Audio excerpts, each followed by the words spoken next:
Hello, ladies and gentlemen. If you don't know who I am, my name is Shook. I do make videos for NBA, NFL, mainly daily fantasy sports videos where you pick players, you like kind of like pick players, obviously not guys that are out or DNPing, but they score fantasy points for you. You enter a contest, you go up against other people and stuff like that. I do make daily fantasy sports videos if you're interested in that. And I also have a Discord mostly for that. As well. But this will be a prize picks video for you guys. And yeah, I've been playing DFS this for professionally for basically full time for a couple years now. Going to translate that into props, hopefully help you guys out.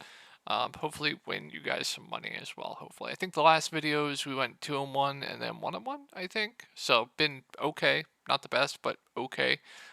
Profit one time and then 1-1, not great. So hopefully we at least go 2-1 here or 3-0. That would be great. And the three picks today, they're going to be all overs. I know unders are generally sharper. Didn't like any unders that I found on the board. We're going to be taking overs today. As you guys know, the board isn't the best at nighttime, so I don't force anything. So that's why you're only going to get three right now. People giving out like 5, 6 picks, like when the board has like nothing on it, they're just giving picks for no reason. Should only take stuff when the value is there. So yeah, that's a little introduction to who I am, the three picks that we're going to be getting into, in no order. I will say this is my least favorite of the picks is going to be Jaren Jackson Jr. at 6.5 rebounds at more. And the reason for me wanting to take this pick, if we go over to Memphis, we have Bismack Biyombo doubtful for tomorrow's game. He is not going to be playing. Xavier Tillman has been a DNP mostly. So I would assume Memphis wants to start Jaren Jackson Jr. at the 5 here, going up against the Oklahoma City Thunder. But even starting not at the 5, he's averaging 5.7 rebounds per game. And then when he does start at the 5, he does get a pretty big bump. And he's going to play big minutes as long as his game stays close. So, yeah, pretty simple explanation there. Biyombo doubtful. I expect him to start at the 5. Even if for some unforsaken reason he doesn't start at the 5, he should get all the backup 5 run as well. So that is the first pick. Jaren Jackson Jr. more than 6.5 rebounds. This is also minus 130 to go over on Pinnacle. Pinnacle is the sharpest book. But mostly minus 125, minus 130, minus 130 on the sharpest book out there as well. So juiced on the over as well, going up against the Thunder. Next one we are going to be taking is going to be Tyrese Maxey. It is going to be his PRA. Where is it? At 32.5. I feel like the line's too low. Sixers have been involved in a ton of blowouts of late, and they've been like massive blowouts because they've been playing like the Pistons. They've been playing Detroit. This game does have a definitely could blow out. I believe the spread's 10.5 right now, but in games where Tyrese Maxey and the game is like 20, 25 points, he will still play 35 plus minutes. It's when the games get completely out of hand, like 30 plus, to where he won't reach 35 plus minutes. So even in games where the Sixers are leading by like 20, 25 points, he will still play 30, 35 plus minutes. And the line is a bit skewed due to blowouts. He's aggressive when he's out there.